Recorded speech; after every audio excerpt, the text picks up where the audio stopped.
প্রিয় ইউনিয়ন নেতৃবৃন্দ, আজকে আমরা বৃহত্তর ফরিদপুরের 5টি জেলা এখানে একত্রিত হয়েছি। আপনারা দেখেছেন ঈদের পূর্বে আমাদের এই সাংগঠনিক কর্মসূচি সমগ্র দেশে শুরু হয়েছে এবং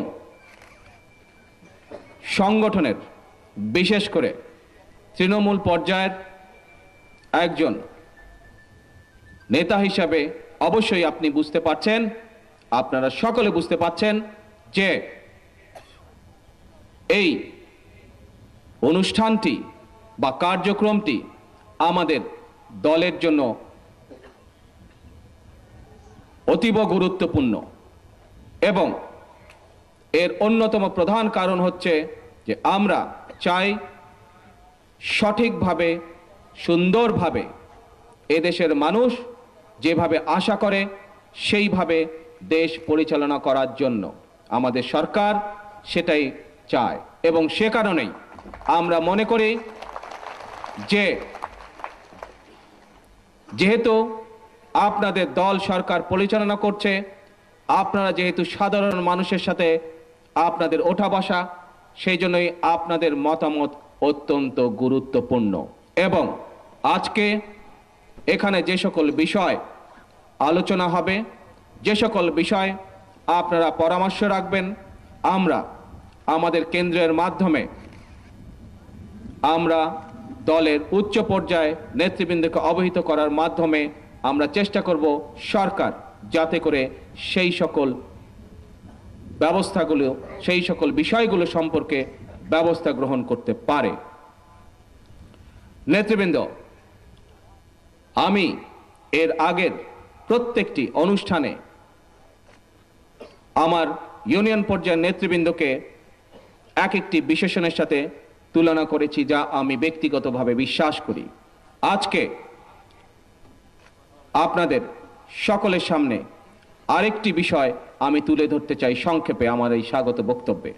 আমি ব্যক্তিগতভাবে বিশ্বাস করি যে সমগ্র বাংলাদেশে আমার ইউনিয়ন পর্যায়ের যে সকল নেতৃবৃন্দ আছেন তাদেরকে আমি মনে করি বহুদলীয় গণতন্ত্রের অতন্দ্র প্রহরী।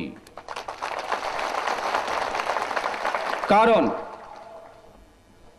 এই ইউনিয়ন পর্যায়ের নেতৃবৃন্দদেরকে সাথে নিয়েই শহীদ রাষ্ট্রপতি জিয়াউর রহমান 1979 সালে বাংলাদেশে বহুদলীয় গণতন্ত্রের সূচনা করেন। সেজন্যই আমি মনে করি আমার ইউনিয়ন পর্যায়ের সকল নেতৃবৃন্দ হচ্ছেন বহুদলীয় গণতন্ত্রের অতন্দ্র প্রহরী। কাজেই আজকে সমগ্র বাংলাদেশে আপনাদের সকলকে নজর রাখতে হবে, চোখ কান খোলা রাখতে হবে, যেন কেউ শহীদ জিয়া সূচিত বহুদলীয় গণতন্ত্র যেটা সূচনা করেছিলেন, শুরু করেছিলেন শহীদ জিয়া, সেই গণতন্ত্র নস্যাৎ করতে না পারে। নেতৃবৃন্দ, আসুন এবার আমরা আলোচনার পর্ব শুরু করি।